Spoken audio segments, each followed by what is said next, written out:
Le sujet dont on va évidemment parler ce soir, c'est celui de la guerre en Iran. J'ai du mal à percevoir quelles vont être tes opinions. Et, Ouais, euh, moi, et donc je voilà. sais quelles sont les tiennes. Je sais quelles sont les tiennes, donc je vais évidemment prendre l'opposé. D'accord. Moi, j'aime beaucoup l'Iran, les Iraniens. Mm. La parole est à la défense. Là, ça serait la fin de l'État d'Israël. Là, Israël serait... Ils signeraient leur suicide.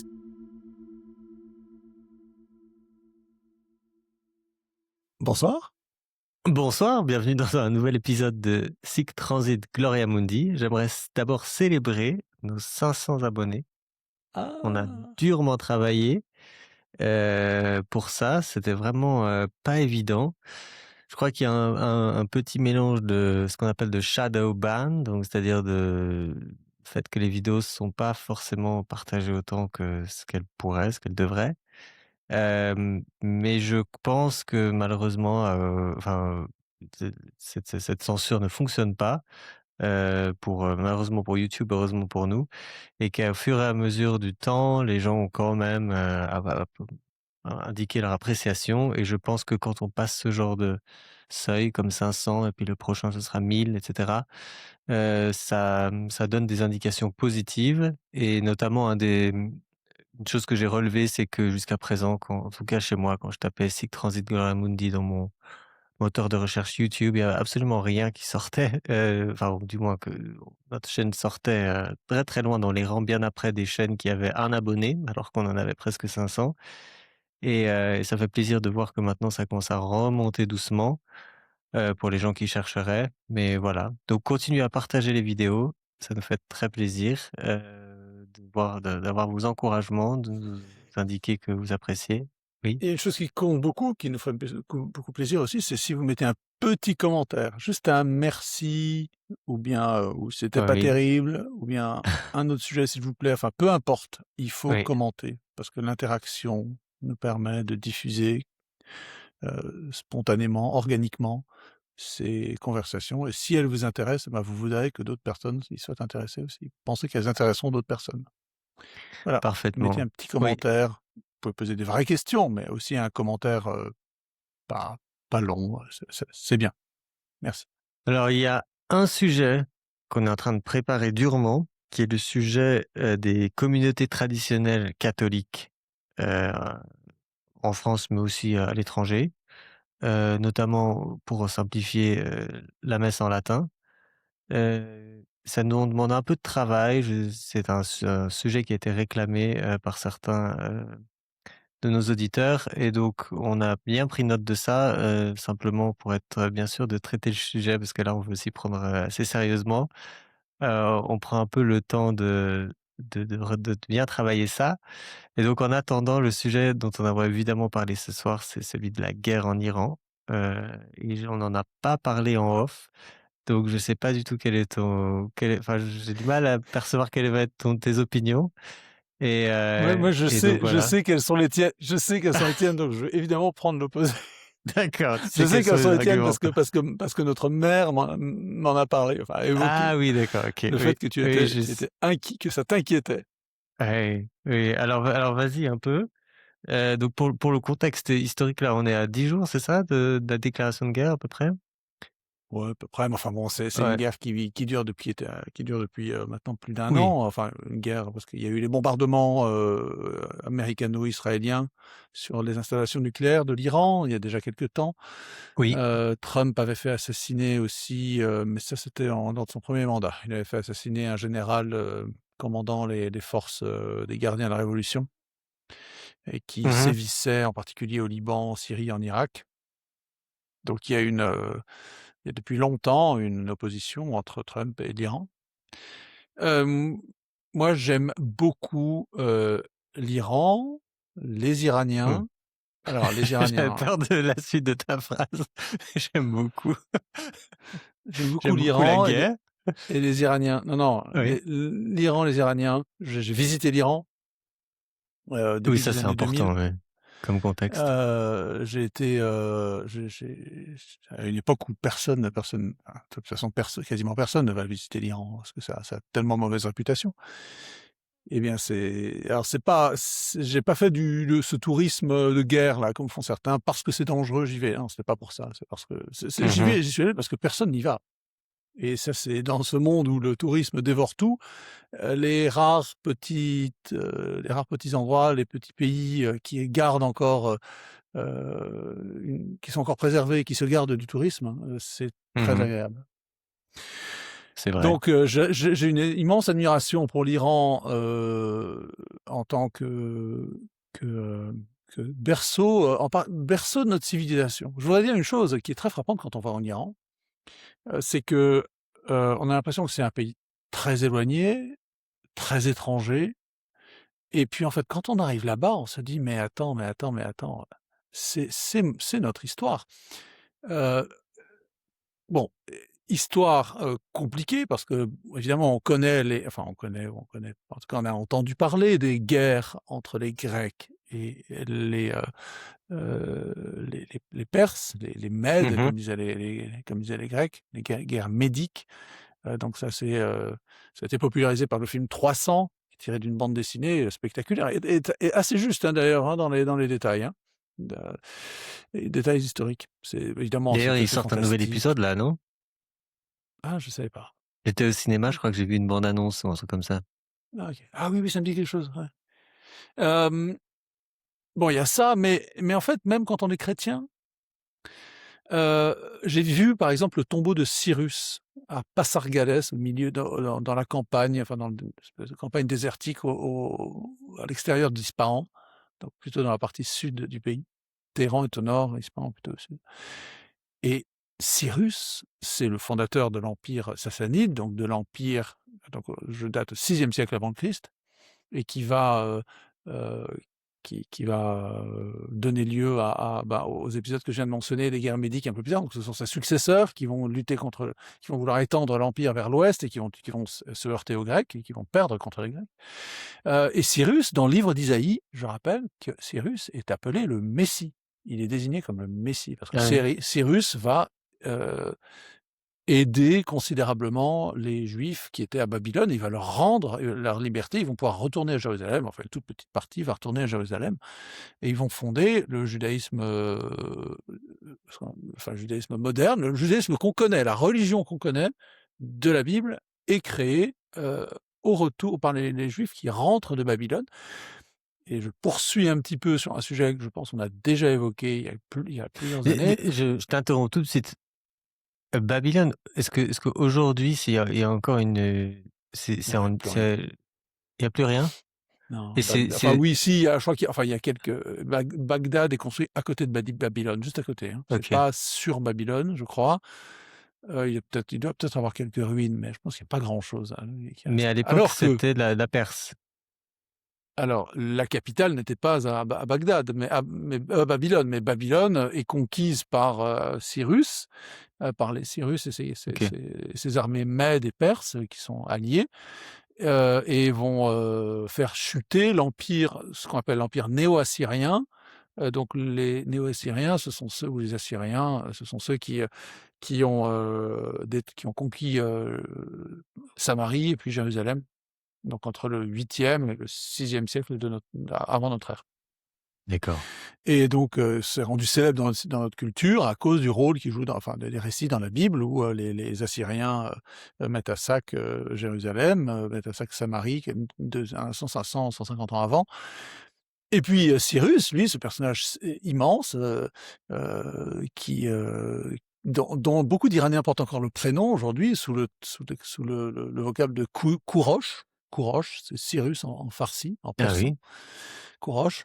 Et mon fils a un copain, c'est un copain en classe qui s'appelle Kourosh, c'est Cyrus.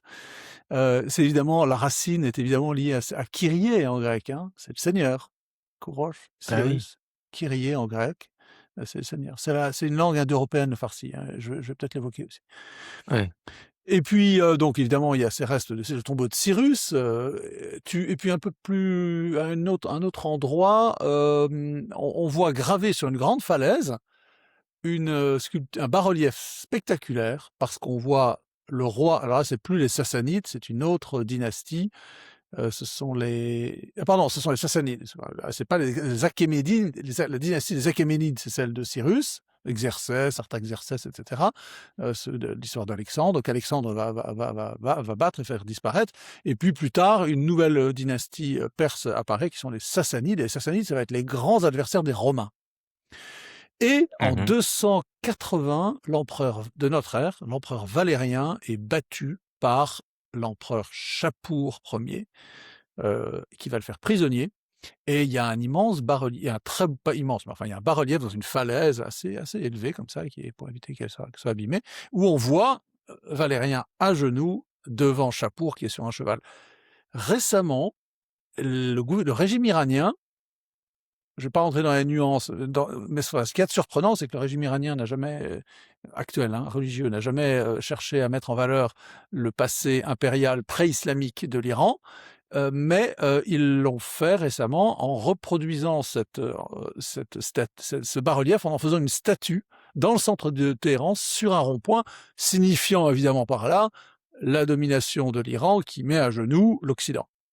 Bien sûr, Ouais. l'Occident représenté par l'empereur romain Valérien. Et donc cette histoire, par des personnages, soudain rend l'Iran, la visite de l'Iran, quelque chose d'assez familier. Mmh. Tu vois, moi j'avais toujours eu en tête que notre civilisation occidentale, les références s'arrêtaient à peu près aux frontières de l'Empire romain, tu vois, à l'est de la Syrie, le désert d'Arabie, et puis après c'était plus, effectivement, c'est plus l'Occident. Enfin, l'Occident s'arrête bien avant, mais disons que c'était même plus notre civilisation, nos repères.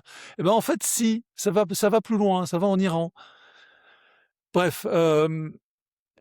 Il y a évidemment des choses que j'ai découvertes plus récemment et qui me font admirer beaucoup la culture iranienne. C'est l'héritage zoroastrien, et je l'ai évoqué tout à l'heure un petit peu en parlant de la création du judaïsme tel qu'on le connaît dans la Bible. La Bible, l'Ancien Testament qu'on connaît, est en fait une sorte de nouvelle religion, disons une réforme très très profonde du yavisme, c'est-à-dire de la religion des Hébreux, des Juifs d'avant l'exil, et qui va prendre plein d'éléments du zoroastrisme, et pas des moindres, le monothéisme, c'est-à-dire un Dieu universel, et pas simplement un énothéisme.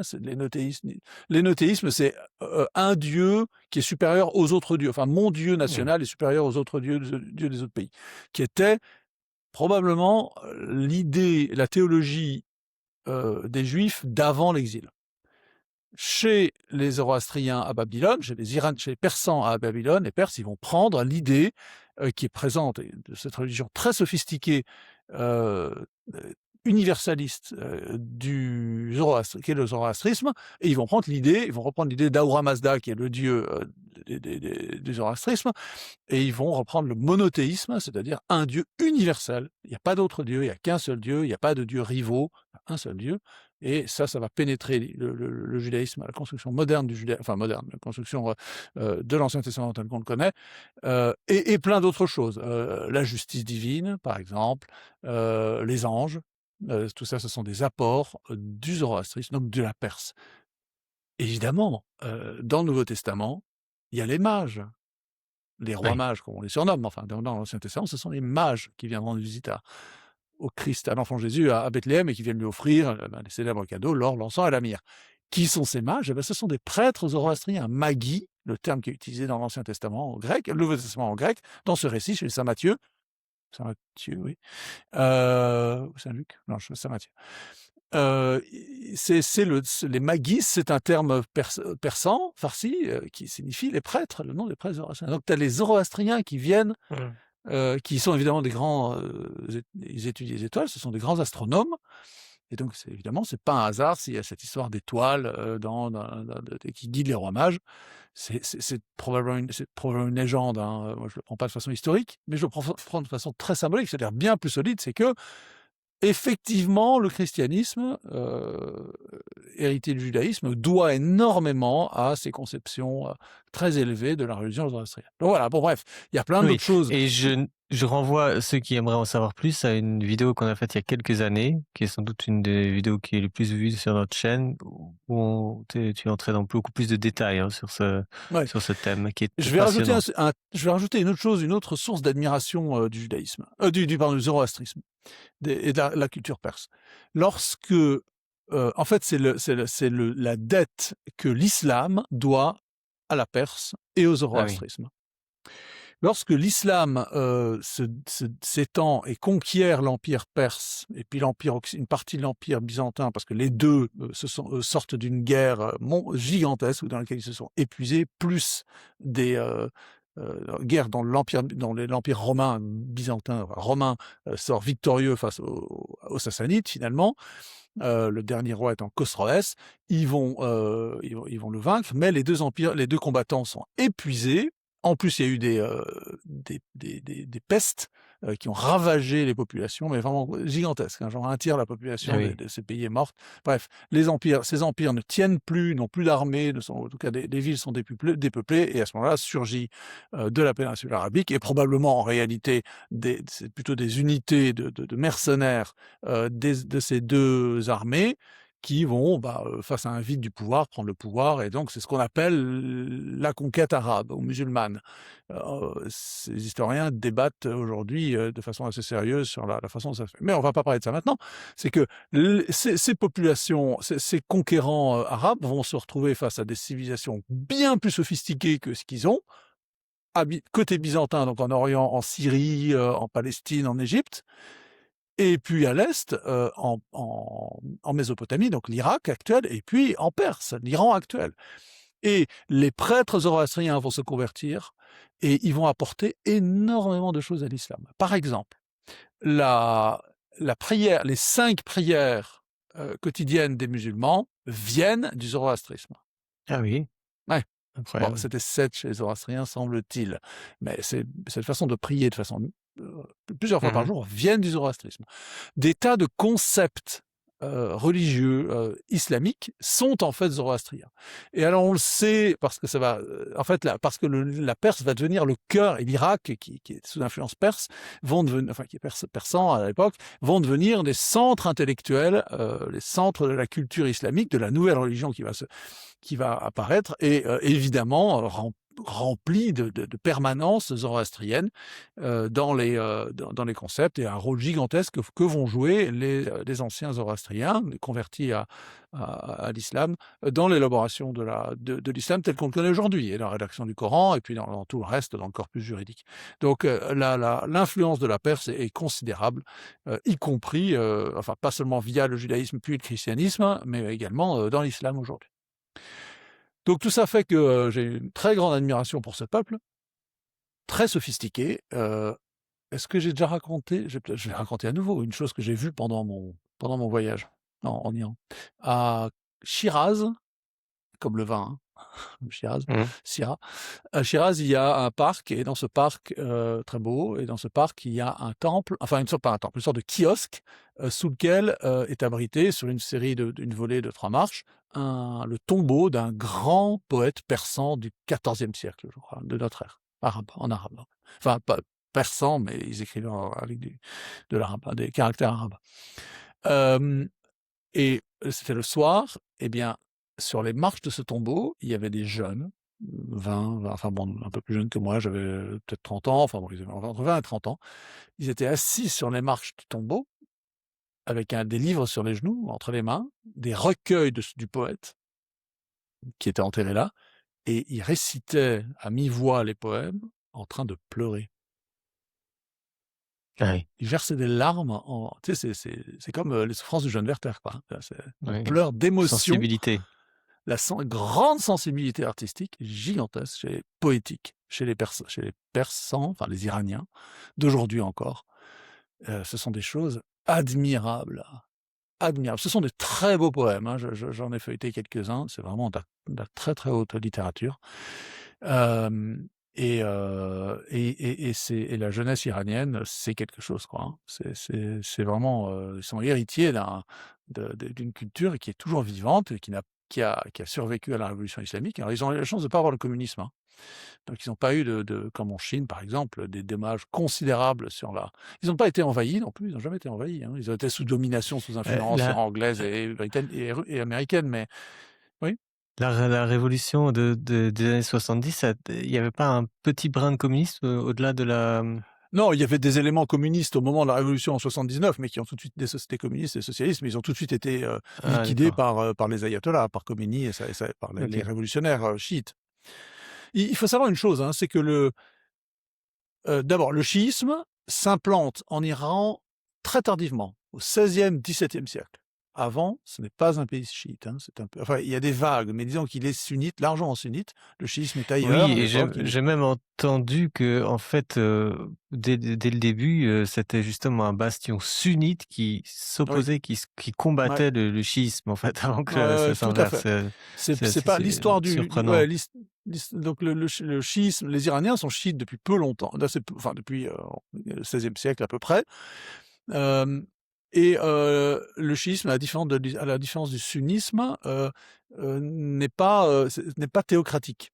C'est-à-dire il se fiche un peu, en fait, il attend, le retour de l'imam caché. En tout cas, bon, il y a plusieurs types de chiites, mais enfin, dire en gros, ils attendent le retour du Duodécimain, c'est Mahdi. ça, hein? Alors, chiite duodécimain, c'est le chiite iranien, c'est donc le 12e duodécimain. Pourquoi? Parce que c'est le 12e imam, qui est mort, enfin qui a 5 ans a disparu. Alors ils disent qu'il n'est pas mort, il est caché, puis il reviendra un jour. Donc il y a une sorte de messianisme, d'attente messianique très forte chez les Iraniens, chez les chiites, et en Ouais. particulier les Iraniens, mais enfin pareil chez les chiites, libanais ou yéménites.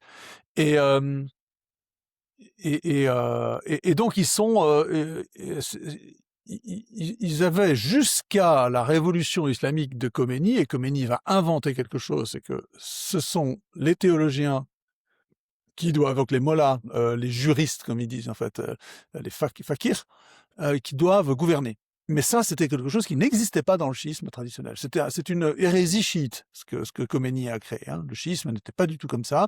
Le chiisme était Mais plutôt, les ayatollahs restent quand même les chefs religieux du schisme, alors ce sont aujourd'hui, oui, iranien. ce sont des chefs religieux, ce sont des Ils théologiens normalement. représentent, ils remplacent le calife, enfin, en attendant le retour L'imam du qui calife. oui, voilà, Ouais. ils sont, ils gouvernent en remplacement de l'imam caché qui doit revenir un jour, donc le descendant de la famille de Mahomet, le dernier descendant, qui doit revenir. Et Khomeini instaure, et donc jusqu'à Khomeini, les chiites s'accommodaient très bien peu importe le régime, quoi. Ils s'en sont du moment que ils pouvaient vivre sous un régime sunnite, ou ils pouvaient vivre, enfin, ils se fichaient un peu ils voulaient pas exercer le pouvoir. Les mollahs ne voulaient pas exercer le pouvoir. Et Parce bien, qu'aujourd'hui, dans donc tu dis, donc le schisme n'est pas théocratique en soi, mais aujourd'hui, ouais, façon dont ça ouais. fonctionne est hautement Aujourd'hui, c'est le théocratique. gouvernement, voilà, le velayat velayat et fakir, c'est le concept inventé par Khomeini, qui fait une révolution au sein du chiisme, et qui veut dire le gouvernement du juriste. Donc, les savants théologiens, les savants religieux, bah, de toute façon, l'islam étant un code, de droit civil, et de droit religieux, il y a une confusion des deux. Ça s'y prête assez bien, mais mais c'était pas, les mollahs n'étaient pas n'étaient pas censés exercer le pouvoir politique, jusqu'à Ah Khomeini. Et d'accord. Khomeini va modifier considérablement le schisme à cet égard. Donc c'est une nouveauté d'une certaine manière, hein. Et donc c'est une nouveauté, bon, ça serait difficile de revenir en arrière, mais bon, il y a la possibilité. Et quand Khomeini est arrivé au pouvoir, il y avait des grands ayatollahs. Il y avait par exemple l'ayatollah Sistani, qui était, en Irak, à Kerbala, je crois, qui n'était pas d'accord avec les orientations de Khomeini. Et Khomeini avait un opposant de taille, face à lui, je crois que c'est Sistani, je ne veux pas dire de bêtises. Non, je crois que il s'appelait Sistani, Sistani. Et donc, c'était pas évident, quoi, ces nouveautés de Khomeini. Bref, heu, donc j'ai cette grande sympathie, grande admiration, et ce qui fait que j'ai spontanément, une, heu une grande sympathie pour les révoltes, des Iraniens depuis, ça fait 20 ans, 25 ans qu'ils se révoltent, hein. Déjà dans les années 2000, hein, il y a Est-ce eu que beaucoup tu de mouvements de considères soulèvement. que l'Iran, avant 79, était dans une direction stable qui était cohérente avec, Non, ce qu'était le pays? non, non, non, le Shah d'Iran, donc le dernier Shah d'Iran, Reza Pahlavi, était corrompu, était incompétent, ne comprenait absolument rien, enfin se rendait odieux avec sa les vis-à-vis de sa population heu Hem, parce qu'il essayait de mener une modernisation à marche forcée, et qui en fait était fonctionnellement corrompu, qui bénéficiait à des classes, privilégiées. C'est toujours le cas d'ailleurs, hein, il ne faut pas imaginer que le régime actuel, n'est pas corrompu. Ils sont très corrompus, la famille Khomeini, la famille Khamenei pardon, donc de celui qui c'est l'imam Khamenei Ali Khamenei qui a été tué il y a 10 jours, est riche à milliards quoi. C'est comme Poutine, tu sais? Ils détournent, ils ont des circuits pour détourner Mmh. l'argent, le commerce, et voilà, ce sont des pillards, hein, comme, Reza Pahlavi, comme le dernier Shah d'Iran. Donc Et j'ai ça je tu et alors, bah, pour être, un peu réaliste, tu penses que le pays pourrait faire mieux que ça? Enfin, parce qu'il y a des pays, dont c'est la culture fondamentalement d'être dirigé par des tyrans et d'avoir un système qui nous paraît, insupportable, mais qui eux leur convient bien, en fait. oui, je ne s j'ai aucune, disons que ce que je souhaite, c'est que ce que je souhaite à l'I aux Iraniens, c'est d'être débarrassés de cette tyrannie religieuse qui étouffe, qui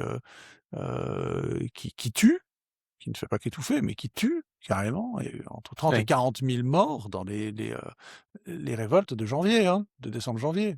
C'est Ouais, pas rien, c'est hein. incroyable. J'ai du Le mal même régime à croire ce iranien fait chiffre. venir des milices le régime iranien fait venir des milices, d'Irak et du Liban, donc des chiites irakiens et libanais, pour servir de force des mercenaires pour tuer, les Iraniens. Les Arabes détestant les Iraniens et les Iraniens méprisant les Arabes, parce ils considèrent à juste titre que ils sont une civilisation supérieure, une culture supérieure, pardon. Hem, ils sont, eh bien, ils se retrouvent face à des voyous, qui sont étrangers, qui arrivent là. C'est un peu comme si, pour faire régner l'ordre, le gouvernement français allait chercher, des Algériens, ou des Marocains, tu vois? Et qu'il leur donnait des bâtons, des armes, sur des motos, et allait, tirer dans la foule, et puis bon, bah, tuer les jeunes hommes, violer les jeunes femmes. Il y a une chose épouvantable que font les Iraniens, hein, le gouvernement iranien, il faut se rendre compte, hein, et c'est pas une légende, hein. Lorsque une femme est condamnée à mort, elle est violée avant d'être, exécutée, pour qu'elle n'aille pas au paradis, dans leur conception. Non, c'est abominable, hein. Hem, Vraiment, c'est un régime abominable, et donc je sais alors non seulement il est abominable contre son peuple. Bon, tu me diras: c'est pas mon peuple, c'est pas mon problème». Oui, Ouais, parce que si on se souciait de tous les problèmes de tous les peuples du monde, on passerait notre temps à intervenir partout. On le fait pas. oui, Mais le problème, c'est que le régime iranien a tué des Français. N'oublions pas l'attentat du Drakkar en 1983 à Beyrouth. 55 soldats parachutistes français ont été tués dans 2 attaques enfin, la plus connue, c'est la boîte de nuit du Drakkar, le bar du Drakkar dans lequel il y a une bombe qui a été placée. Puis ensuite, il y a eu un autre attentat, sur la base, dans le camp français. 55 Français. En même temps, étaient tués 253 marines, 250, enfin 250 marines américains environ. La France n'a rien fait. Et les Américains n'ont jamais rien fait contre les Iraniens. Il faut se souvenir ils ont été d'une retenue, mais incompréhensible. Alors, on connaît évidemment en 79-80 la prise d'otage de l'ambassade, et du personnel américain, diplomatique américain à Téhéran, contre toutes les règles, de minimum, de droit international. Je ne crois pas du tout dans le droit diplomatie, international, mais enfin les diplomates, c'est le minimum du minimum. On respecte les diplomates. Bon, ils les ont pris en otage, pendant 400 jours, enfin 1 an et demi quasiment. Ensuite, ils ont assassiné 250 marines à Beyrouth. Il y a eu des attentats, l'USS Cole, par exemple, il y a ce navire américain qui a coulé, c'était par les Iraniens. Les Iraniens ont commis des attentats, alors ça concerne plutôt les Juifs, mais ont commis des attentats à travers le monde, en particulier en Argentine dans les années 2000, je crois, 2000, oui. Bon, ça concerne plutôt les Israéliens. Mais les Américains n'ont jamais attaqué l'Iran pendant toutes ces années-là. Pendant 47 ans, ils n'ont jamais attaqué l'Iran. Et les Français non plus. Bon, les Français, évidemment, ont moins de force, moins de puissance. Mais je veux dire, ce qui se passe en ce moment, c'est... Tu sais, c'est un peu comme les croisades. Les Mmh. croisades, donc, arrivent en début du 12e siècle, fin du 11e siècle, début du 12e siècle. C'est 500 ans après 4 à 500, c'est après 4 ou 500 ans d'agression musulmane ininterrompue. Oui, Ininterrompue. Jusque dans le cœur de la France, quoi. On connaît la bataille de Poitiers. Et au bout de 400 ans, les Occidentaux se disent, bon, maintenant ça suffit, on va aller frapper le cœur et on va prendre Jérusalem.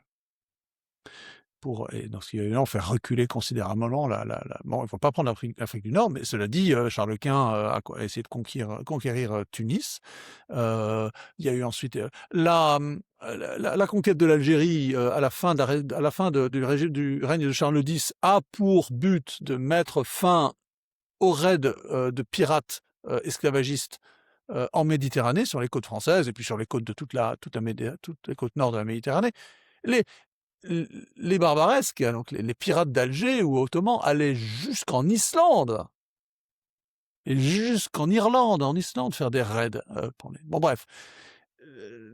Cette espèce de patience des Occidentaux jusqu'aux croisades, cette espèce d'analogie avec la patience que les Américains, les Occidentaux ont eu avec l'Iran.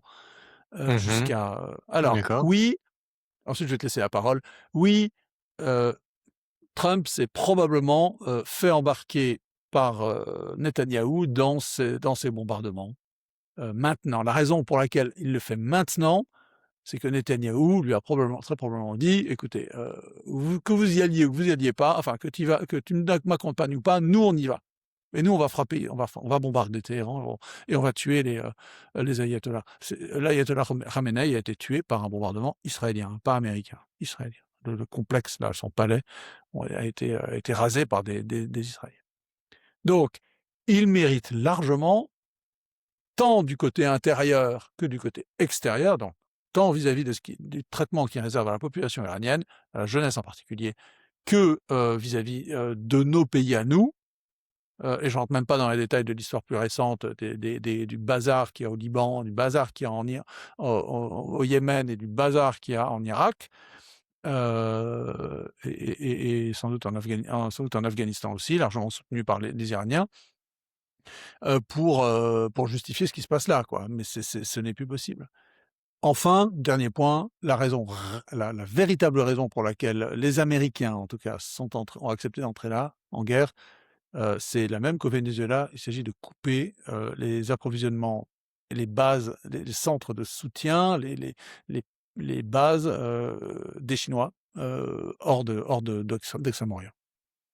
Les premiers qui souffrent, alors nous on souffre de la hausse des prix du pétrole avec la fermeture du détroit d'Ormuz, mais le détroit d'Ormuz, Oui. il alimente surtout l'Orient. Et ce matin, la bourse de Séoul a fermé avec 6% de baisse, celle de Tokyo avec 5% de baisse, parce que les Coréens, les Chinois, les Japonais, j'ai pas regardé les bourses chinoises, mais à mon avis, ça va être pareil.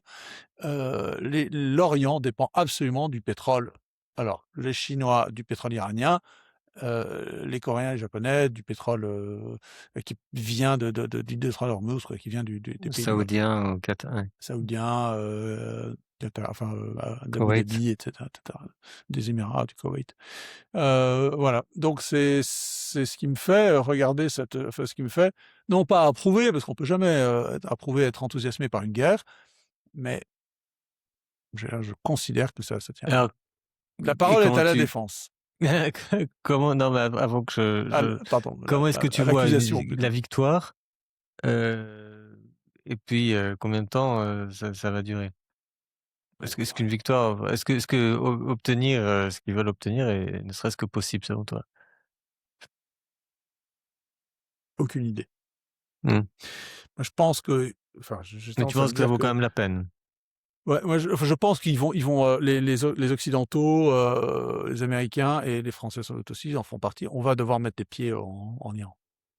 Est-ce que tu penses que c'est Rien que pour contrôler le détroit d'Ormuz. ouais. Est-ce que Il va falloir prendre les ports et les bases du détroit d'Ormuz pour que les Iraniens, pour libérer la navigation. est-ce que tu penses que c'est différent de l'Irak et de l'Afghanistan Oui, en termes de ouais, ouais, parce que c'est pas du tout le même pays. C'est pas du tout le même pays. C'est pas un pays de tribus. Alors, c'est plus sophistiqué en fait? oui, enfin, les pays très sophistiqués, ça peut devenir abominable, hein. Regarde nos pays pendant la Seconde Guerre mondiale ou la Première. Heu, non, ce qui est différent, c'est qu'il y a une unité nationale alors ça peut être un obstacle, ça peut être un inconvénient, ça peut être une résolution plus facile, quoi. Il y a pas c'est pas comme en Iran, comme en Irak ou en Afghanistan qui sont pas des États-nations. Cela dit, l'Iran n'est composé qu'à 50 de Perses, hein. Il y Ah oui, a c'est ça. 20 d'Azéris, il y a, Il y a des 10 ou Kurdes, 15 de Kurdes, et Balouchis, puis il y a des Balouches, et puis il y a des, Lours, enfin il y a un peuple comme ça qui fait presque 10 des tribus, et quelques 5 d'Arabes peut-être dans la partie tout à fait sud-ouest, donc près de la Mésopotamie.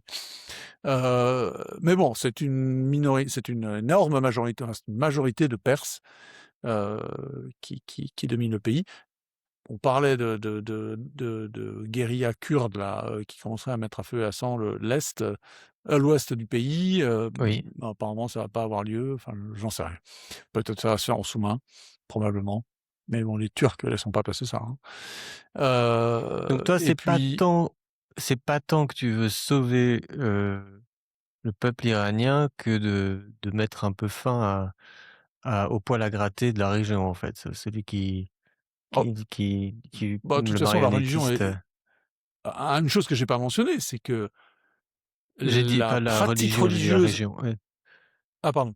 OK, Oui, OK, vas-y. bah, dans ce cas, je La continue sur la pratique re pratique ouais. religieuse en Iran. La pratique religieuse en Iran est du même niveau que la nôtre. C'est-à-dire que Mmh. le vendre alors chez nous, en France, il y a entre 2 et 3 des Français qui vont à la messe le dimanche. En Iran, il y a entre, 3 et 4 des Iraniens qui vont à la mosquée le dimanche. Il y a un dégoût, gigantesque, détournement gigantesque de la religion. C'est un c'est mais ça, c'est toujours le cas dans les théocraties.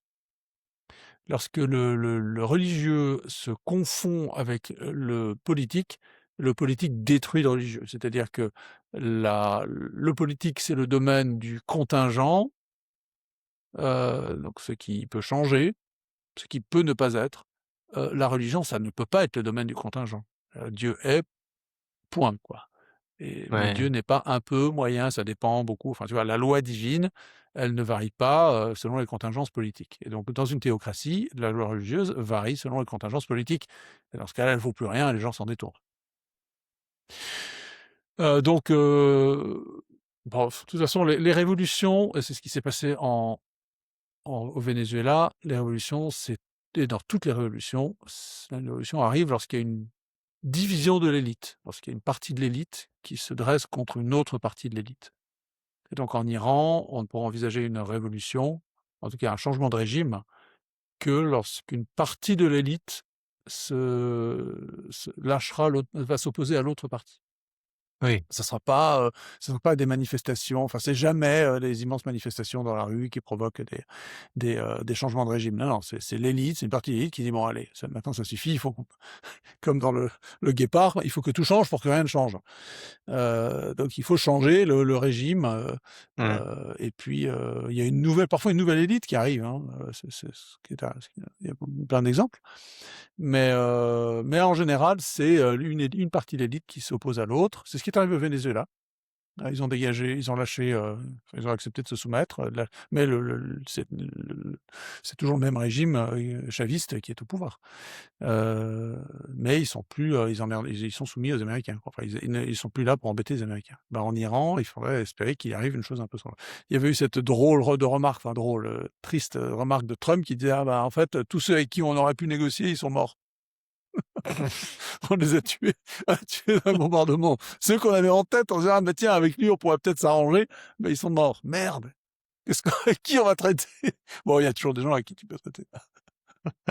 Bah, alors toi, qu'est-ce que tu en penses? Toi, tu pas du même avis? Hem, J'ai fait une longue Écoute, tirade là de j 40 ouais, minutes. je vais commencer en préambule. Alors, pour résumer ma position, je trouve que c'est absolument pas notre pays, notre guerre, notre préoccupation, que peut-être que quand, la France déployait des effectivement, j'ignorais même en fait cet attentat dans les années 80 contre, ces 55 Français morts. Oui, bon, bah, ils étaient pas en France, ils étaient au Liban qui est déjà pas notre pays, et donc oui, c'est extrêmement triste, mais fondamentalement, je pense pas que la France ni les Éta et encore moins les États-Unis soient effectivement menacés par l'Iran et que de ce point de vue-là, je vois pas du tout la stratégie. Ça, c'est le et en plus, les conséquences de tout ça pour, toute la région, pour tous les gens qui sont autour, les soldats qui vont mourir, de nos pays, enfin je parle de l'Occident, plus largement.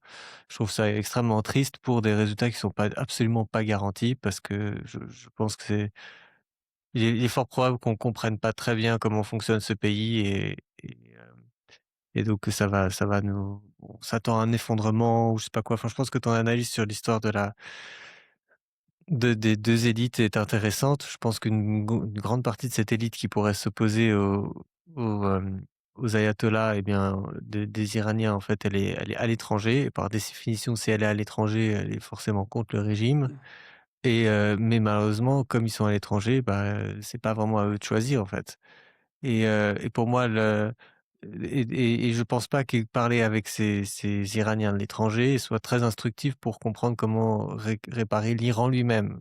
Parce que justement, ils sont plus là. Ils sont plus sur place et ils sont pas en mesure de voter et peut-être même qu'ils sont en fait en décalage avec la population. Donc moi je et d'un point de vue évidemment purement pratique, bah, de déstabiliser toute la région et je parle d'expérience première puisque moi je fais des affaires dans tous les pays du Golfe, c'est très embêtant évidemment que tout ça devienne dangereux et cetera. Là, j'ai mon associé qui est actuellement, coincé à Dubaï, et qui est arrivé la veille des bombardements et évidemment c'est pas du tout rassurant quand on essaie de faire des affaires là-bas d'avoir ce climat et donc moi ça m'attriste beaucoup et j'ai vraiment l'impression que ça a été fait tout ça a été fait parce qu'effectivement le Israël se sent menacé, qu'ils ont incité les autres ou qu'ils ont dit: «Bon, bah, de toute façon nous on va le faire donc suivez-nous». Et c'est vrai que c'est pas exactement comme ça que je pense qu'il faut qu'on gère nos affaires. Alors quand je te dis «on», c'est à nouveau ça désigne surtout les États-Unis puisque la France est quand même moins impliquée pour l'instant. Mais ouais, c'est je trouve ça je pense que là, on est vraiment en train de moi je vois beaucoup de je comprends les quand tu dis que c'est pas exactement la même chose que l'Iran, que l'Afghanistan, je vois un peu ce que tu veux dire. Je pense que c'est en fait encore plus dur et plus compliqué parce que c'est un pays beaucoup plus grand en termes de population et beaucoup plus uni, comme tu disais. Et Que de donc si taille? on veut effectivement faire des changements, il va falloir mettre beaucoup plus de moyens et ce qui me rassure pas du tout. Heu et il y a un élément sur lequel j'ai un peu changé d'avis. J'entends beaucoup, par exemple, Tucker Carlson dire, qui est fondamentalement contre la guerre, cette guerre-là, dire, évidemment c'est des soldats américains qui vont être tués, heu, enfin, en tout cas de notre camp, qui ont rien demandé ou qui sont là pour défendre leur pays et puis finalement on les envoie sur des fronts, qui nous concernent pas vraiment et qui sont pas vraiment stratégiques, plus que ça pour les États-Unis et à la fois j'entends l'argument et j'ai commencé tout à coup à avoir une nouvelle vision de tout ça et elle m'est venue par la comment dire? La conjonction de différentes, éléments dans ma vie. Le premier, c'est qu'évidemment, j'habite en Suisse, qui est un pays de mercenaires et donc avec une longue tradition de ce genre de guerre. Et puis je réfléchissais aussi à la manière dont les guerres se faisaient, avant le XXe siècle et puis comment ça on a commencé à avoir la conscription, nationale et puis on a avec des pays qui étaient attaqués dans leur territoire, même comme la France et qu'il fallait effectivement défendre. Et puis le fait que quand je discute avec des militaires, français ou même en je d'autres pays, quand j'entends un peu ce qui se dit, j'ai l'impression que les militaires n'ont pas l'air d'être tellement dérangés d'être envoyés sur des fronts, pour régler des conflits qui n'ont vraiment rien à voir avec notre pays. Et de plus en plus, je commence à me dire que c'est peut-être pas la peine de les plaindre parce que en fait, aujourd'hui, eux, ce sont plus des mercenaires que simplement des gens un peu, qui sont là pour leur pays, pour la patrie, en fait. Peut-être que mais ces militaires, même s'ils sont français, hem mais enfin, je parle pas de légion étrangère, évidemment. En fait, peut-être que eux, ce qu'ils aiment faire, c'est la guerre. Mourir, ça les gêne pas tellement ou voilà, c'est un peu leur manière aussi de gagner leur vie, de faire ça comme des mercenaires et peut-être que de ce point de vue-là, il y a pas tellement à les plaindre et à pleurer, et que l'armée est gérée comme ça. Enfin, je sais pas si tu avais réfléchi à ça en ces termes, mais en tout cas, ça, c'est quelque chose qui commence à faire du chemin dans ma tête, et qui fait que j'ai un peu moins de je me dis: «Bon, bah, si vous voulez y aller, allez-y, moi je le ferai pas, je m'engagerai pas dans l'armée et personne m'enverra, me battre, en Iran». Voilà un peu ça, c'est une première réflexion que je me suis faite. Ouais, je dis ça alors il y a 2 choses, je pour ce qui est des Iraniens de l'étranger, je les prends pas du tout dans l'équation, moi, parce qu'effectivement, Oui, je tu as tout pense à que fait c'est ça, raison, ils connaissent pas le pays, mais c'était pas quand je parlais d'élite, c'est d'élite sur place, quoi. oui, oui, Toujours oui, qui justement, bien sûr, voilà. et comme je dis ça parce que je pense que moi, tous les Iraniens que j'ai rencontrés sont des gens incroyablement intelligents et brillants et donc qui, à mon sens, font partie de l'élite et ceux que j'ai rencontrés, sont par définition à l'étranger et donc ça ils constituent pour moi une élite. C'est pour ça que je pensais à quand tu disais Ah une oui, non, une non, non, élite non, moi je alternative pour pense l'Iran, voilà. non, non, je pensais à des membres de Oui. l'armée, de du gouvernement, des milieux d'affaires, parce qu'il y a des tas de milieux d'affaires, qui ouais, qui font partie de l'élite, iranienne. Ça c'est une première chose, donc c'est juste pour clarifier. Ensuite,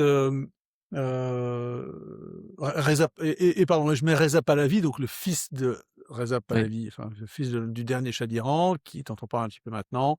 Je le mets dans le paquet des Iraniens de l'étranger qui ont pas enfin si, ils ont des contacts, hein, ils peuvent voyager, hein, mais mais ils ont, mais ils ont pas notre âge. Heu Pour ce qui est des armées, bah, oui, évidemment, on n'est pas des c'est pas des armées de conscription, ce sont des armées professionnelles et bah, ce sont des professionnels de la guerre et ils ont signé bah, avec la possibilité d'être tués, c'est certain. Il faut pas leur souhaiter, il faut pas non plus être indifférent à leur sort parce que, heu pour ce qui est des soldats français, ce sont, des soldats de l'armée de la enfin de l'armée de la nation, ce sont pas, heu ils c'est pas des simples c'est pas des fonctionnaires de la guerre. Enfin, ce sont des fonctionnaires, mais parfois ils peuvent se comporter, les officiers supérieurs en tout cas, ou même les hommes du rang comme des fonctionnaires de la guerre. Heu ils sont ils bon, ils obéissent au président de la République, enfin, ils obéissent au gouvernement, au président de la République, à qui on a confié, le soin de défendre le pays.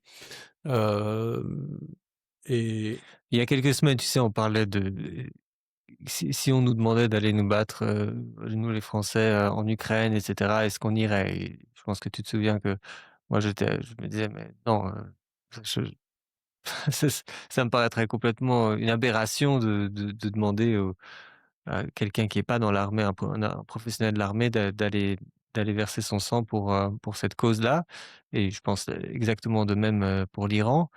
Hem, mais moi, je mais pense pas oui, de j'ai pas même que pour l'impression l'Iran.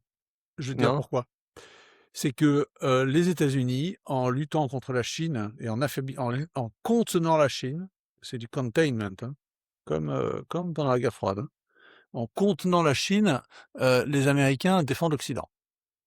Oui, alors ça je veux bien et l'entendre, quoique je trouve que c'est un peu un coup de billard à plusieurs bandes, hein. ouais, mais Parce que enfin je crois que bon, la Chine, c'est quoi? C'est 10-20 du pétrole, qui viennent d'Iran ou c'est il a plus que 10 à ça? 20 de son pétrole qui 20 c'est 20 du pétrole chinois qui vient d'Iran. C'est énorme, hein? Ouais. Bah, 20 je sais 20 pas, moi ça me attends, c'est tu fonds c'est à flux tendu, hein? Quand on te retire oui. 20 de ton pétrole, c'est ça paraît Oui rien, d'accord, mais 20. ça Non, c'est s énorme.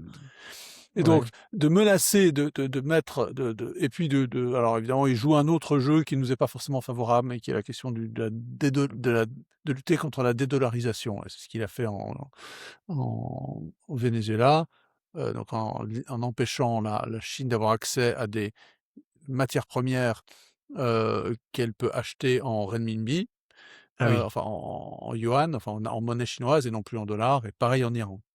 Hein, il y a d'accord. cet aspect-là financier que Parce joue qu'à Trump, hein, l'inverse, d'après ce que je comprends d'un point de vue tactique, c'est quand même un peu embêtant, tous les missiles d'interception, qui sont maintenant utilisés, à grands frais pour abattre les drones pas très chers, que produit l'Iran en masse, ne seront plus là pour défendre, Taïwan si demain la Chine s'y met, en fait. Donc bon, Oui, enfin les arsenaux, je sais pas quelles sont les capacités des arsenaux, beh, c'est ouais. une guerre c'est une guerre de proxy, hein, je crois, hein. Enfin, on n'a pas encore vu les Chinois, on n'a pas encore senti, mais je n'ai même pas l'impression que les Chinois s'engagent vraiment aux côtés des Iraniens, hein. Enfin bon, peu Moi, importe, j'en sais j'ai rien, entendu que le c'est encore très j'ai tôt pour parler entendu de tout ça. que les Chinois, la nuit, étaient autorisés à, accoster sur les ports, du côté Ah oui. Mmh.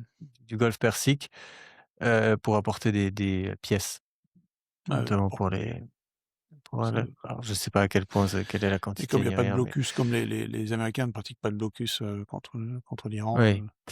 Et alors hem, l'autre ouais, chose, vas-y. c'est que alors tu dis, bon, les Iraniens sont pas très pratiquants. Ce qui est sûr, c'est que là, ils avaient une possibilité enfin, on leur offre la possibilité de se soulever et visiblement, il y a pas vraiment d'élite, ou alors elle est pas prête à le faire maintenant.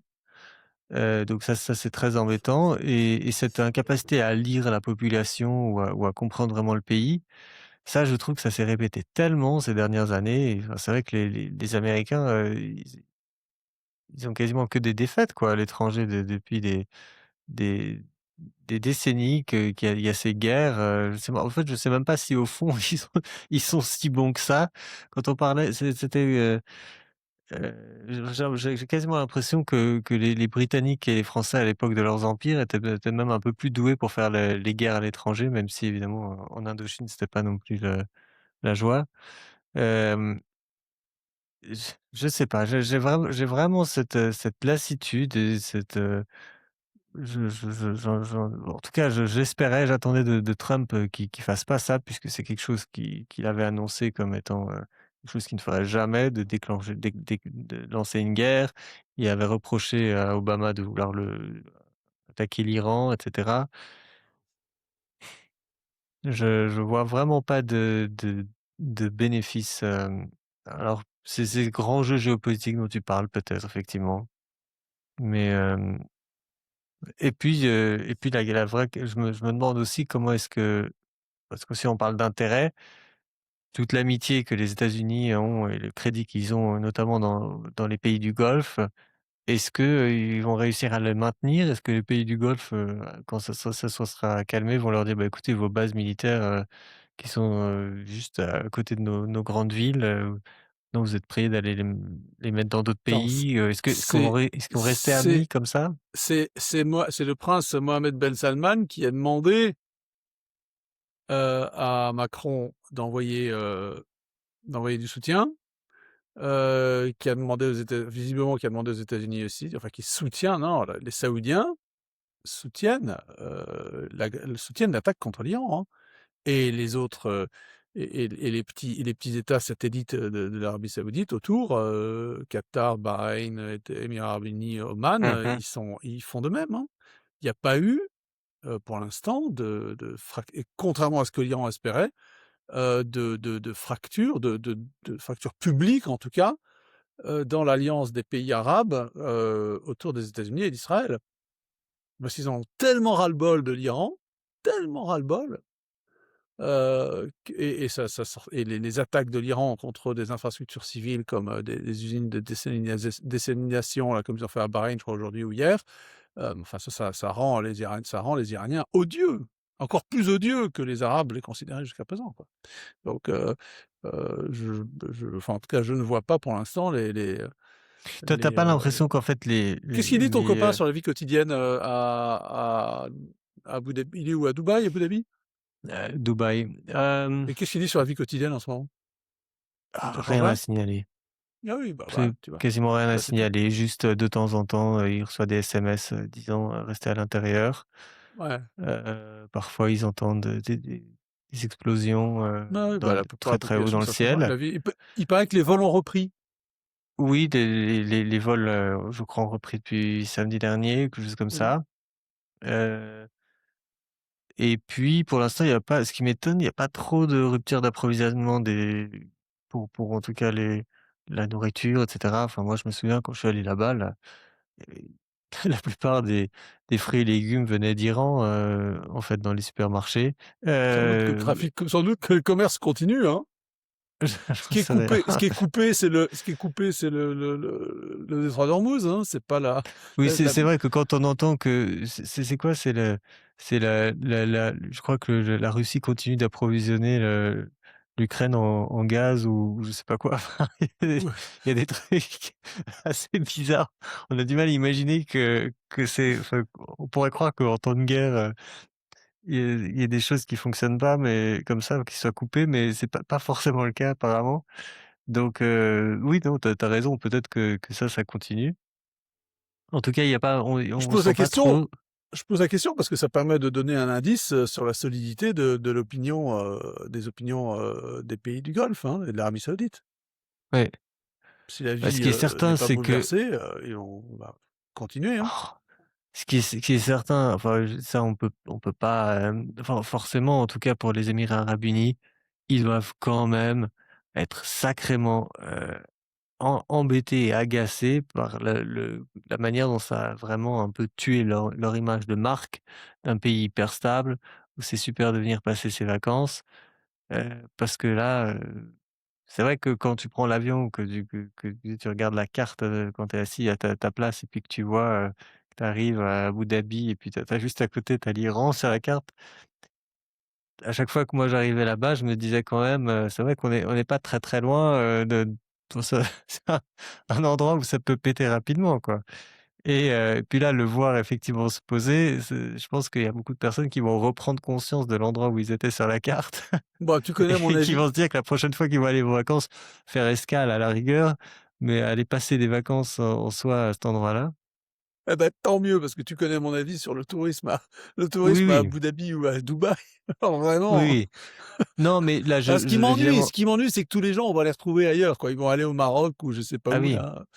mmh, oui, Enfin, c'est je vais ça, jamais oui. au Maroc. Non, Je suis non, jamais allé alors, au Maroc, donc je m'en fous, mais je m'en fiche, quoi. le Maroc, Je c'est ça un m'est peu moins tourisme de masse, hein, je pense plus en oui, mais Égypte, tu vas avoir ouais. des hôtels, il y a des quelques hôtels de luxe ou des trucs, enfin. Mmh. Non, non, mais bon, bah, d'un point de pour eux, c'est leur économie, c'est comme ça que ça fonctionne et ils viennent quand même je pense de saper un peu leur réputation et ça, enfin, ils sont victimes Oh, leur et ça réputation, ça, je pense bah, que non, ça va quand même leur coûter assez cher, même si bah, effectivement ils essayent non. de dire que tout va bien, que tout est normal et cetera. Ouais, Christophe, c'est la réputation des Émirats arabes unis et de Dubaï en particulier, c'est leur stabilité juridique, leur régime fiscal. Le tourisme, bon, ça leur représentait quelque chose, mais par Non, mais la rapport sécurité, c'est quand même la sécurité. oui, Les bah, gens tu qui me vont dis que là-bas, à chaque fois, rien ils ne te que la vie alors pour les touristes, oui, enfin pour les hommes d'affaires, ils emmènent pas leurs enfants quoi, non, alors, heu j'avais une connaissance qui est là-bas avec laquelle je discutais, une autre personne, à qui je parlais de la situation et qui de façon très optimiste me disait: «Oui d'accord, certes, il y a des bombes, mais bon, combien y a-t-il eu d'attentats ou d'agressions au couteau à Londres depuis ce matin par rapport à Dubaï?» J'étais là: «Oui, alors d'accord, mais je pense pas que si tu dis à quelqu'un, viens on va à Dubaï ou viens on va à Londres», je pense pas que enfin c'est complètement différent en fait, hein. Une guerre, c'est Oui, une parce que les guerre, on agressions, l'envoie pas de le les victimes des attaques au couteau, ce sont les quartiers de Jamaïcains, ou de Nigérians ou de Ghanéens à Londres. C'est pas, les touristes blancs à ouais. Oxford Street. Ouais, donc Oui c'est et pas la tout à fait perspective d'être comparable. allongé, sur la plage, sur la palme de Dubaï et puis de se prendre tout à coup, je sais pas, un morceau de carlingue sur la figure qui vient de tomber du ciel, parce que on a intercepté un drone, c'est quand même pas extrêmement rassurant. Enfin, je sais qu'il y a des météorites aussi qui tombent du ciel régulièrement sur certains coins de la Terre, que ça n'arrive pas. Mais bon, non, c'est je ça, c'est il y a vraiment des dommages, à mon avis, qui vont mettre du temps à être réparés et puis surtout si ça continue, en fait, hein, parce que j'ai l'impression que c'est tout le temps qu'il y a des alertes et que donc ils bloquent tout l'aéroport et puis qu'après les vols peuvent repartir et cetera. Enfin, c'est quand même sacrément Ouais, gênant, hein. ça risque de durer, hein. Mmh. Et en plus, si ça continue, c'est ça là, c'est ça qui est, et surtout, je trouve que les Iraniens sont particulièrement malins. Avec leurs petits enfin, c'est incroyable comme ils dictent les règles de la guerre finalement avec leurs petits drones. Ils ont beau être a priori en infériorité, le fait qu'ils ont inventé ces petits drones tout petits qui coûtent pas cher et qu'on peut, lancer très facilement, c'est eux qui dictent en fait les termes aux Américains et les Américains se retrouvent à devoir se retourner vers la Russie, vers l'Ukraine qui justement a le même problème avec les Russes et leur dire: «Mais vous qui avez réussi à vous débarrasser enfin à gérer les drones russes, donc iraniens, est-ce que vous pourrez pas nous aider aussi, nous prêter un peu de vos capacités?» Enfin c'est vraiment étonnant comme retournement de situation. Mais voilà donc Ah ah! mon oui. Trump says Iran war complete after call with Putin. Iran has nothing left, president says. Wall Street stocks rally and oil prices fall after comments. France to deploy flagship warship. Mmh. Il doit y avoir des négos en cours. Il y a des négos avec les ayatollahs. Certainement. Bref, J'ai entendu que le nouvel, ayatollah là, Mujtaba ou je sais pas quoi, le le fils fils. Ouais, de Ali, il a quand ouais. même depuis la semaine dernière, je crois, donc son père qui a été, assassiné, sa femme, Ah oui. un de ses enfants, sans doute des oncles et tantes. Ouais, et puis lui, Il et lui, il doit et être moi je dans ne un me sens état pas très bien comme. il doit être dans un état psychologique, et Tu connais la blague, hein? non. Napoléon est mort. Euh, De Gaulle est mort. Einstein est mort. Et moi, je ne me sens pas très bien.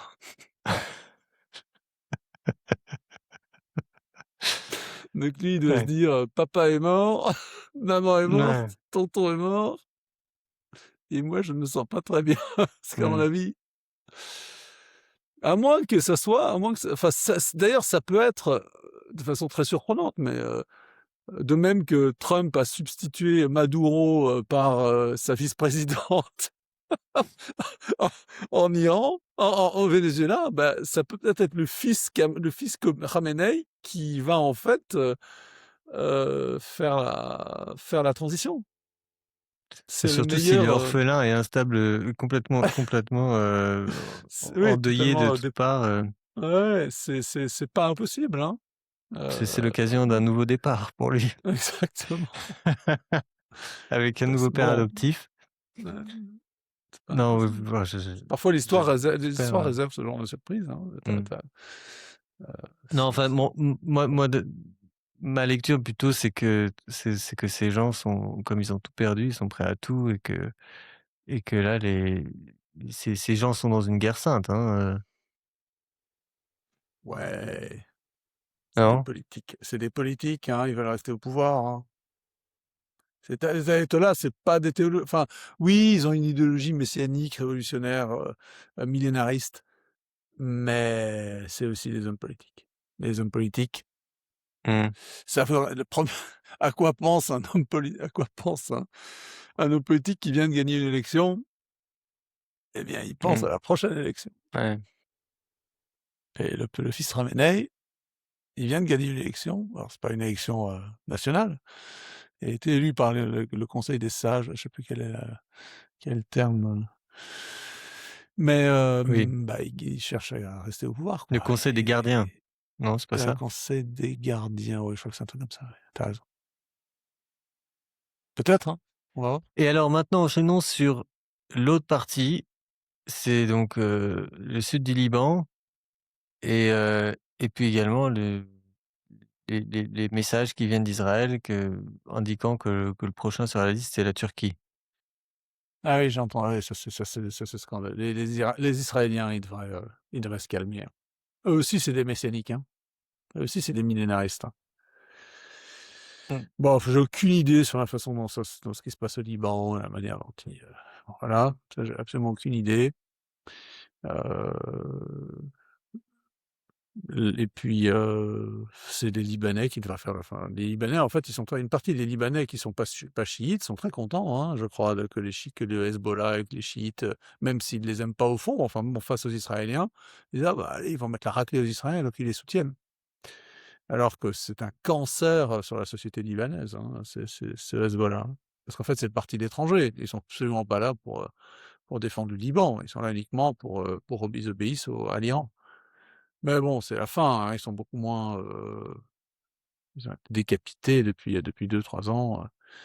Heu, quant à ouais, les discours de certains hommes politiques contre la Turquie, ça c'est très, très, très, très dangereux. Parce que la Turquie, c'est autre chose, hein. Pour les c'est autre chose que le Liban ou que, ouais. Non, ils sont pénibles, hein, ces Israéliens. Très pénibles, très Et le et vraiment, le et le dernier truc, la dernière petite musique aussi, enfin, en parallèle de la Turquie, c'est le projet de rebâtir le 3e temple, enfin non, ça n'arrivera jamais. d'enlever Ouais, ça ouais, mais tu penses que ouais. jamais, ça n'arrivera jamais. Et en tout cas, tant que les Israéliens dépendront des Américains d'une manière ou d'une autre, alors ça c'est la 3e guerre mondiale. Parce que alors là, les Et tu Saoudiens, penses vraiment parce les que Turcs, j'entends beaucoup et ça diront aux genre Iraniens, aux tort les ouais. Pakistanais, enfin je veux dire, là, tout le monde musulman va c'est j'y pense, j'y crois enfin il y a des ouais, je connais, il y a je sais, il y a des Juifs qui rêvent de faire ça, il y a il y a des Américains, évangéliques américains qui rêvent de rebâtir le temple de Jérusalem. C'est Je crois qu'il y a pas un homme politique sérieux conséquent qui acceptera de soutenir ça, hein. Enfin, l'histoire a prouvé qu'il y avait des hommes politiques complètement dingos, Bah, mais et bon, comme tu as vu, hein, que Javier Milei, en a parlé, il soutient ça, alors bon, il est pas vraiment concerné, mais et puis il y a aussi, j'ai pas entendu qu'il avait soutenu ça. c'était qui? Pete Hegseth, je crois, qui a fait aussi une déclaration. Enfin, on a quasiment l'impression que quand ils vont chaque fois qu'il y a un de ces hommes politiques qui va en Israël, on lui donne le petit discours, les petits, les thèmes qu'il doit toucher et donc qu'il doit aborder, heu et parce qu'on aurait du mal à imaginer que ça soit une préoccupation pour eux, en fait. Enfin, c'est pas du tout leur combat ni rien, c'est vraiment très bizarre, en fait, de commencer à parler de ça. Enfin, moi, j'ai découvert ce thème, la semaine dernière, tout à coup, à nouveau grâce à Tucker Carlson qui commençait à dire: «Mais pourquoi est-ce que tout à coup, on entend parler de ça de partout?» Et puis notamment de hem, je sais plus quelle personnalité en Israël qui expliquait que finalement, si on pouvait faire semblant qu'un de ces drones, iraniens, s'abatte sur la mosquée, ça simplifierait la tâche. Et de faire une espèce d'attaque, une fausse attaque, dessus. Sous faux Heu, drapeau. ouais, ouais. Et alors, est-ce que et moi je connais vraiment pas du tout je sais que c'est le troisième lieu saint de l'islam, mais est-ce que c'est un lieu qui est visité par les musulmans? Parce qu'ils doivent pas Alors vraiment avoir ils accès, font pas de pèlerin les Palestiniens oui, les musulmans de Ouais, Jérusalem plutôt, mais c'est pas un lieu de pèlerinage international parce que les Israéliens, ouais, n'acceptent bloc, pas qu'il y ait OK. des pèlerins musulmans qui viennent à Jérusalem, Mais hein, c'est et alors tu enfin je et tu penses vraiment que ça motiverait tous ces pays tout à coup qui sont quand même là pour la politique et cetera, tout à coup, cette histoire religieuse serait parce que si sensible? c'est pour ce genre de choses que qu'on a fait les croisades, pour boucler la boucle. Oui, oui, évidemment, Lorsque les Mongols ont détruit le tombeau du Christ, heu, à Jérusalem. C'est comme ça qui a déclenché la croisade. Hem, ah ouais, ah ouais. Moi, je serais très, très si ça arrivait, si alors là, tu as 1 de musulmans, qui va entrer en guerre. Faut pas faire ça. Là, ça serait la fin de l'État d'Israël. Là, Israël serait ça serait leur ils signeraient leur suicide. Ça serait un deuxième Masada. alors j'ai pas la Masada. référence là.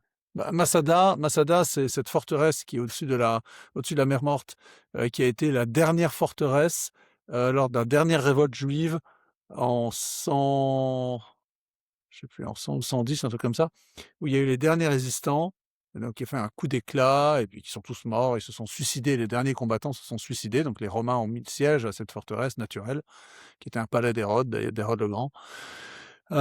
Et c'était la fin, la fin de toute résistance juive et de toute existence, de juive enfin de politique juive en Israël. Enfin en Palestine, en Judée, quoi. Et donc là, je pense que ça serait du même ordre. Les Juifs, ça serait l'Israël, ça serait fini. Parce qu'il serait attaqué. Là, le Pakistan, il envoie une bombe atomique. Enfin, tu vois, genre de truc, quoi. Le Pakistan a des armes nucléaires, hein, faut pas oublier, hein. Ouais, bien sûr, ouais, je préfère pas y Et penser, là, ouais. l'Arabie Saoudite, enfin tous les pays, l'Égypte, c'est ça, ce serait les populations musulmanes seraient tellement, et à juste titre, hein, à juste En titre. fait, pour récapituler, donc à Jérusalem, il y a il y a une espèce de millefeuille, c'est ça? Où il y a donc à la fois le premier temple, mais il y a plus de traces. Il y a le mur du second temple qui est le fameux mur des Lamentations. Alors c'est un soubassement du temple d'Hérode, oui, Ouais, un soubassement. et C'est la là, seule trace, par-dessus c'est le seul truc qui reste du temple d'Hérode. et par-dessus, il y a une mosquée, Par-dessus, non, pas par-dessus, mais enfin, disons, enfin sur le côté. sur le sol, à la place, à l'emplacement du temple du temple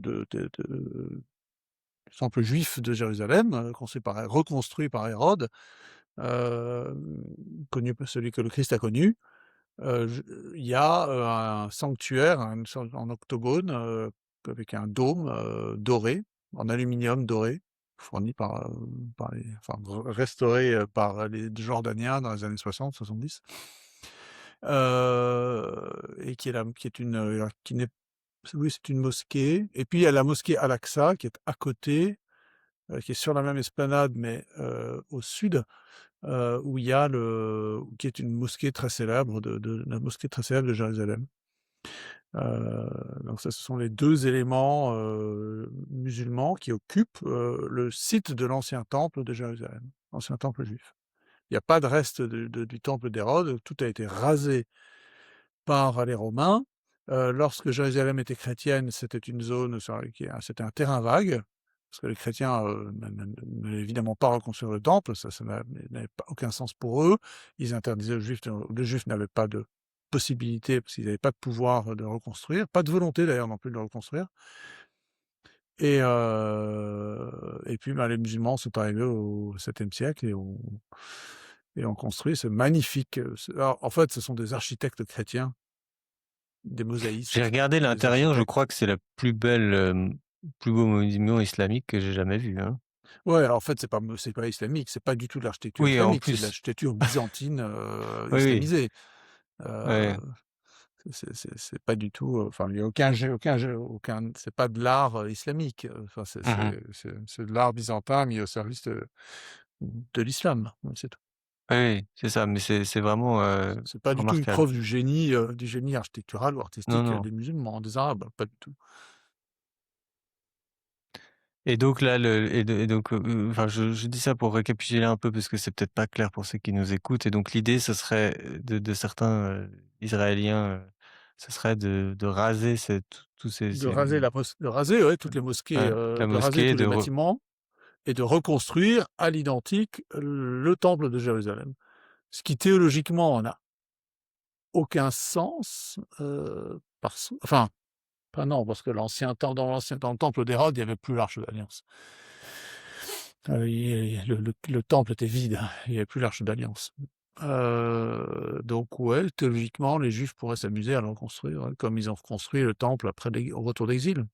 Ils ont d'abord un petit temple qui était ridicule, et puis ensuite, le grand temple construit par Hérode, très beau, gigantesque, un des plus grands bâtiments, de l'Antiquité, couvert d'or, enfin magnifique.